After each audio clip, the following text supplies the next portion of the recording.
Hari ini kita akan berbincang-bincang tentang tema yang sangat penting, yaitu mengenai upaya meningkatkan fokus belajar siswa kelas 3 melalui strategi interaktif dan suasana kelas yang mendukung. Saya Nurul Zaratunisa akan bertugas sebagai coach dalam sesi ini, dan kemudian ada Bu Cici sebagai coach yang akan menjadi pusat dari percakapan hari ini. Yuk kita saksikan. Assalamualaikum warahmatullahi wabarakatuh. Selamat pagi Ibu Cici. Terima kasih atas kesediaannya mengikuti sesi coach ini. Semoga Ibu dalam keadaan sehat dan berbahagia. Assalamualaikum warahmatullahi wabarakatuh. Selamat pagi juga Kak Zahra. Alhamdulillah saya dalam keadaan sehat. Saya juga senang bisa mengikuti sesi coaching ini. Alhamdulillah, Ibu tidak perlu merasa terbebani karena sesi ini akan berjalan secara dialogis, santai maupun asal. Tujuan dalam sesi coaching ini adalah membantu Ibu mengenali potensi dan menemukan solusi dari tantangan yang sedang dihadapi. Apakah Ibu sudah siap untuk mulai? Insya Allah saya siap Kak Zahra. Baik, Ibu Cici. Untuk memulai saya ingin mengetahui tujuan utama yang ingin dicapai melalui sesi coaching ini. Silakan ditanyakan dulu. Jadi tujuan saya mengikuti sesi ini adalah untuk mencari solusi atas permasalahan rendahnya fokus belajar siswa di kelas.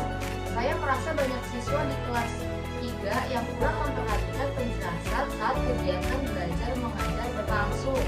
Nah, mereka mudah berdistraksi dan sulit untuk berkonsentrasi dalam waktu yang lama. Baik. Jadi tujuan kita hari ini adalah merancang strategi pembelajaran yang dapat meningkatkan konsentrasi dan fokus belajar siswa di kelas 3. Saya apresiasi untuk Ibu Cici atas kepekaan terhadap komunikasi peserta didik. Hal ini penting demi kelancaran proses pembelajaran di depan. Nah, selanjutnya, mari kita identifikasi lebih dalam beberapa hal yang terjadi.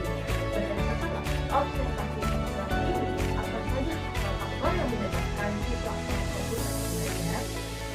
Jadi di sini ada beberapa hal yang saya amati di kelas Kak. Pertama itu ada siswa yang cenderung cepat bosan, apalagi saat pelajaran bersifat teoritis.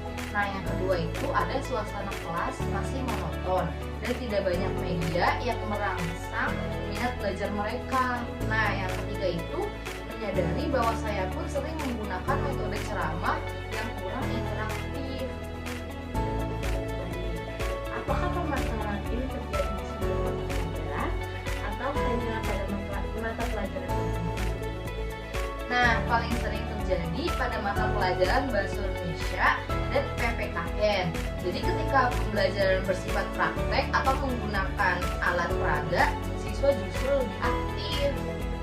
Baik, jadi kita dapat menyimpulkan bahwa beberapa penyebab rendahnya fokus belajar siswa adalah yang pertama, kurangnya variasi metode pembelajaran yang saat digunakan.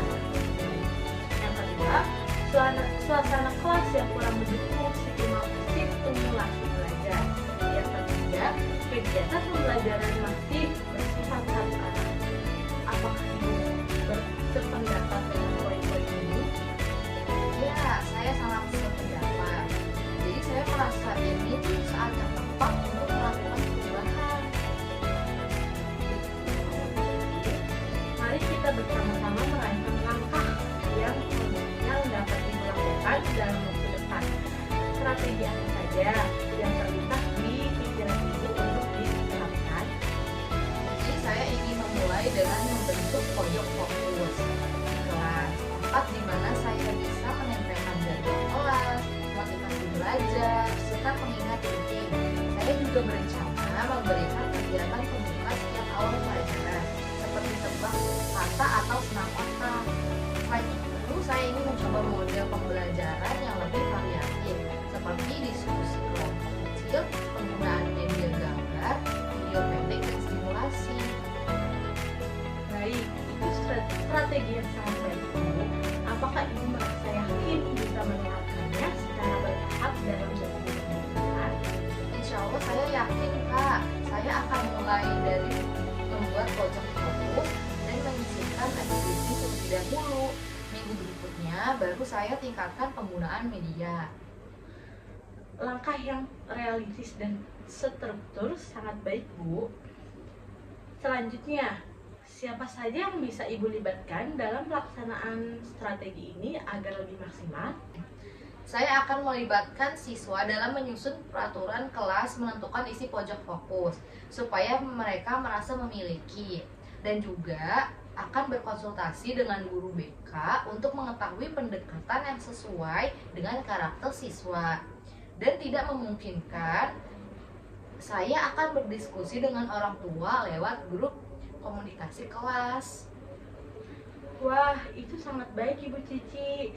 Bagaimana sih dengan rencana evaluasinya?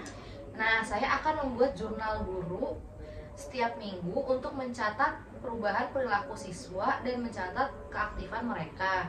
Saya juga akan mengajak siswa melakukan refleksi mingguan melalui kegiatan menulis atau berbagi pengalaman belajar.